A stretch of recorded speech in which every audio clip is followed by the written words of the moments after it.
ये कहानी है सुमित्रा निवास की, जहां सुमित्रा अपनी छोटी सी जॉइंट फैमिली के साथ रहा करती थी। सब कुछ बहुत अच्छा था, लेकिन कौन जानता था कि सुमित्रा के परिवार को किसी और की नहीं बल्कि खुद उसकी बहू की नजर लगने वाली है। क्योंकि सुमित्रा की बहू सपना काफी चालाक थी और वो इस घर को वैसे चलाना चाहती थी जैसा वो चाहती थी। और ऐसे ही एक दिन सपना अपनी सास सुमित्रा से कहती है, माँ जी, क्यों ना आज हम सभी लोग बाहर जाकर खाना खाते हैं। वैसे भी बहुत मन कर रहा है बाहर जाने का। लेकिन बहू, तू जानती है ना, अभिषेक की कॉलेज की फीस अभी दी है हमने, और तेरे बाबूजी को बाहर का खाना सूट नहीं करता है। एक काम करो, तुम लोग बाहर से खाना खा लो, और लेकिन हमारे लिए घर पे ही बना दो कुछ। क्या माँ जी, कभी तो मैं कुछ बोलती हूँ, उसमें भी आप 36 बहाने लेकर बैठ जाती हैं। रहने दीजिए, मुझे नहीं जाना कहीं भी। अरे सपना, तुम इतनी इतनी बातों पर गुस्सा क्यों हो जाती हो? कोई बात नहीं, हम कल चल लेंगे। और वैसे भी अगर माँ बोल रही है कि वह बाहर का खाना नहीं खाएंगी तो बना दो ना उनके लिए घर में ही। रवि इस बात को इतनी गहराई से नहीं लेता, लेकिन सपना ठान लेती है कि वो इस घर में सिर्फ और सिर्फ अपनी ही चलाएगी। बस इसलिए अब सपना अपने पति को भड़काना शुरू कर देती है। समय गुजरता है, गुजरते समय के साथ रवि भी सपना की बातों में आने लगता है।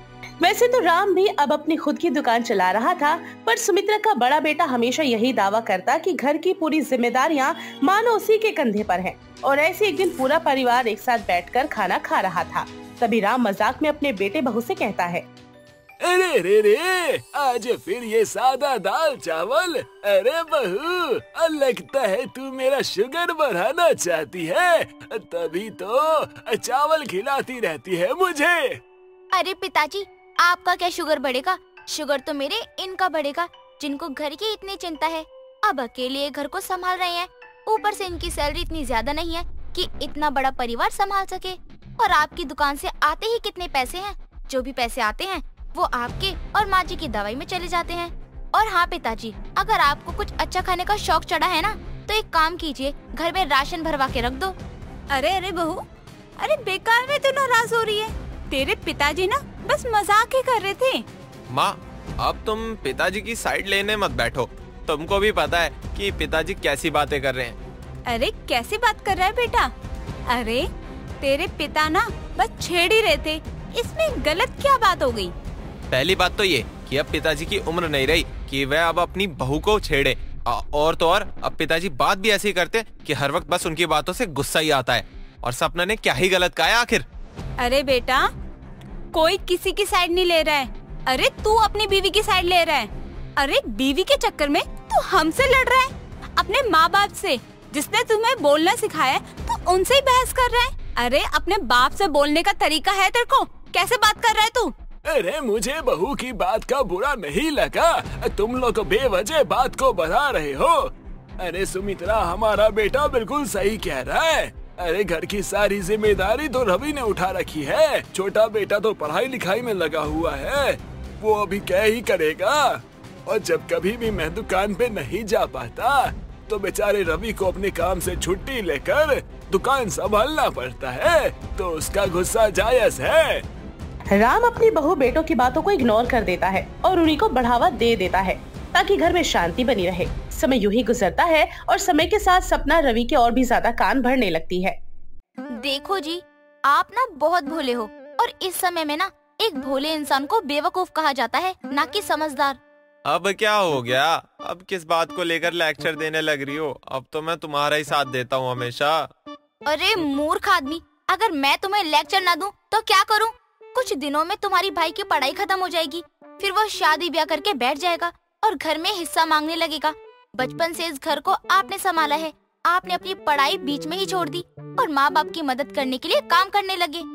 सपना, उस वक्त हमारे घर की स्थिति बिगड़ गई थी, इसलिए काम करना पड़ा। लेकिन अब देखो, हमारी दुकान भी अच्छी खासी चल रही है, तो घर का आधा खर्च तो दुकान से ही चल जाता है। मेरी सैलरी तो सेविंग में जाती है। गलती से भी ना किसी को इस बात का पता ना चले कि आपकी पूरी सैलरी सेविंग में जाती है।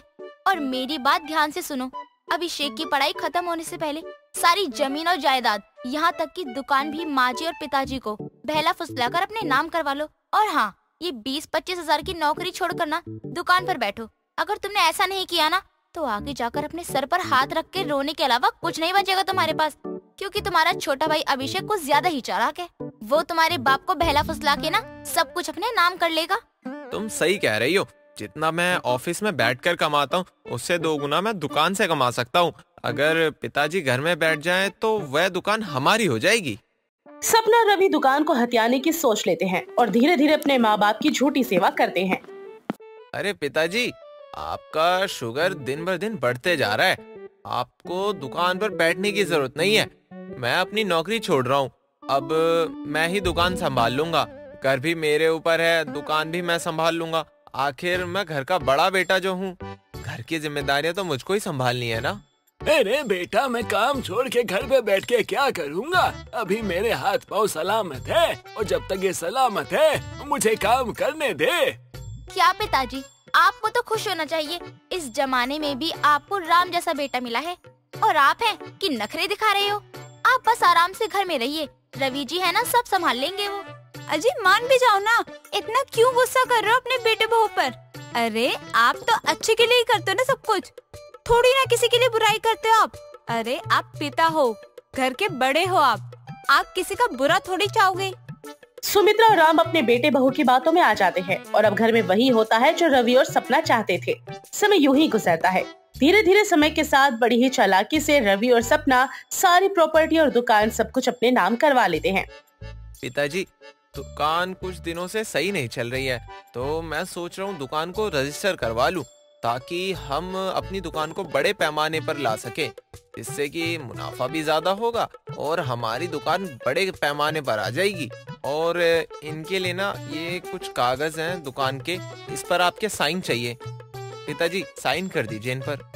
अरे बेटा, सब कुछ तो तूने संभाला हुआ है, तो ये जिम्मेदारी भी तू ही रख।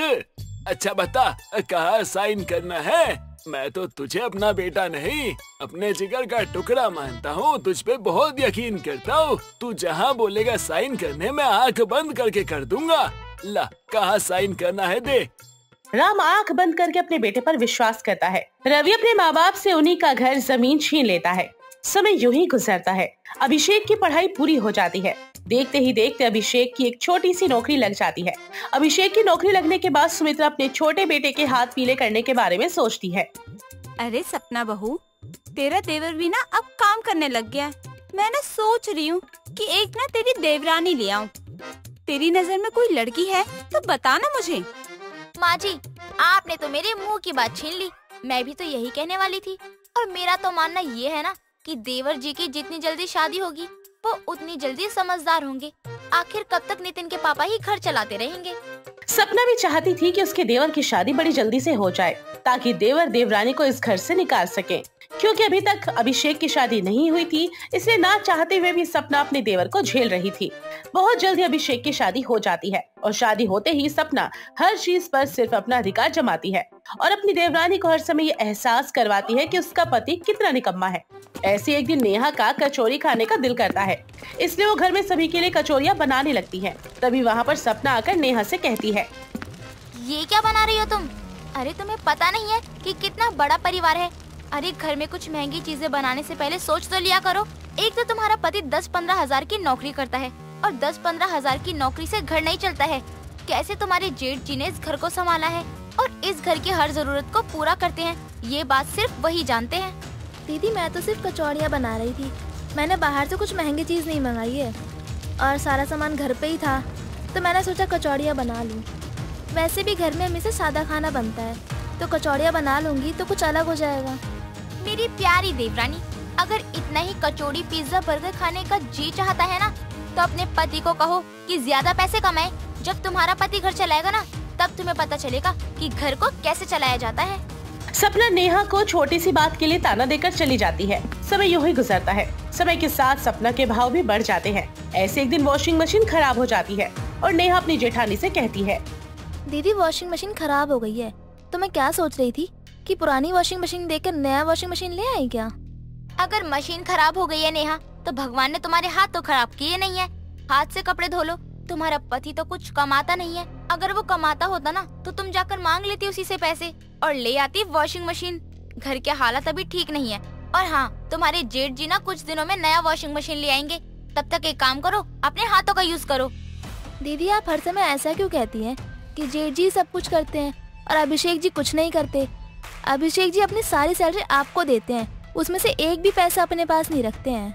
अगर हमें अपने लिए कोई भी सामान चाहिए होता है तो हम आप ही से मांगते हैं, फिर भी आप ऐसी बातें क्यों कर रही हो? नेहा, तुम्हारे पति ने पढ़ाई करी फिर भी अच्छी नौकरी नहीं कर पाया, पर जब तुम्हारा पति मेरे पति की तरह अपनी पढ़ाई बीच में छोड़कर अपने बाप का हाथ बटाता, अपनी नौकरी छोड़कर दुकान पर बैठता और पूरे घर की जिम्मेदारी उठाता, तब तुम्हें एहसास होता। सपना नेहा को सुना ही रही होती है कि तभी उसकी सारी बातें सुनते हुए अभिषेक वहाँ आ जाता है और भाभी के ताने अभिषेक को बर्दाश्त नहीं हो पाते। बस कीजिए भाभी, बस कीजिए, बहुत हो चुका है आपका। अरे अब आप खाने को लेके बोलने लग गई।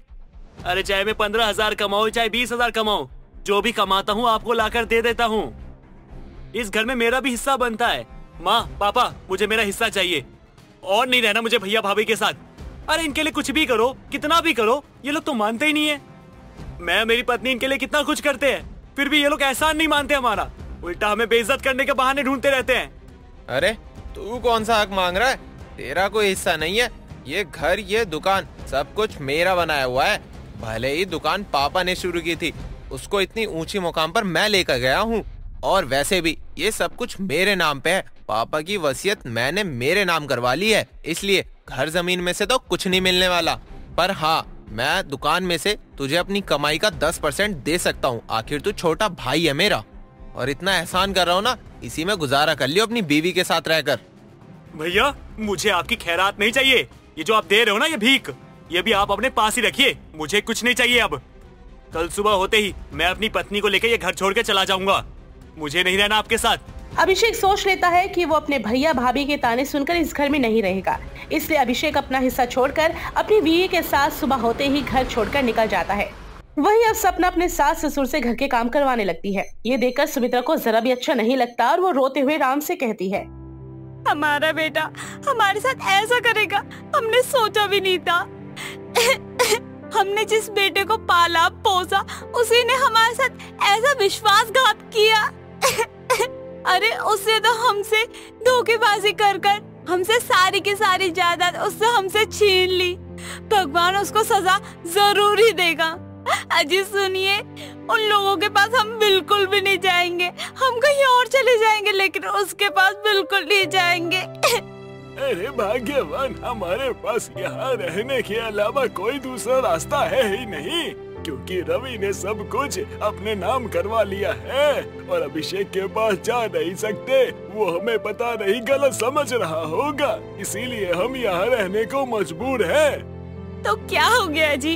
अरे हम छोटे बेटे के साथ नहीं रह सकते तो बड़े बेटे के साथ कैसे खुशहाल जिंदगी रह सकते हैं? अरे हमें कोई सा भी बच्चा नहीं चाहिए, हम अपने हाल पे जी सकते हैं। हम दोनों वृद्धाश्रम चले जाएंगे, कम से कम वहाँ पे हमें कोई ताने भी नहीं देगा और हम वहाँ पे हम सुकून से जी सकते हैं।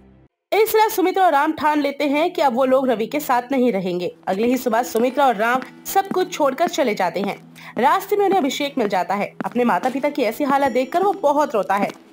माँ पापा, आप लोग इस हालत में, और आप लोग जा कहाँ रहे हैं? क्या हुआ बताइए ना, क्या हुआ? कैसी हालत कर लिया आप लोगों ने अपनी? इस भैया भाभी को मैं छोड़ूंगा नहीं, उन्होंने क्या हालत बना दी आपकी। बस बहुत हो गया। अब आपको ना उनके पास जाने की कोई जरूरत नहीं है, चलिए मेरे साथ। अब हम लोग एक परिवार की तरह एक साथ रहेंगे। भैया भाभी बाहर में जाए, आज के बाद मेरा उनसे कोई रिश्ता नहीं है। आज के बाद सारे रिश्ते हम तोड़ते हैं उनसे। लेकिन माँ पापा, आपको मेरे साथ चलना होगा।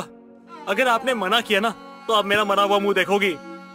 और उन्हें अपने घर ले आता है। एक छोटी सी झोपड़ी में अपने माता पिता और पत्नी के साथ खुशी से रहता है। वहीं दूसरी तरफ रवि और अपनी पत्नी और अपने बेटे के साथ अकेला रह जाता है।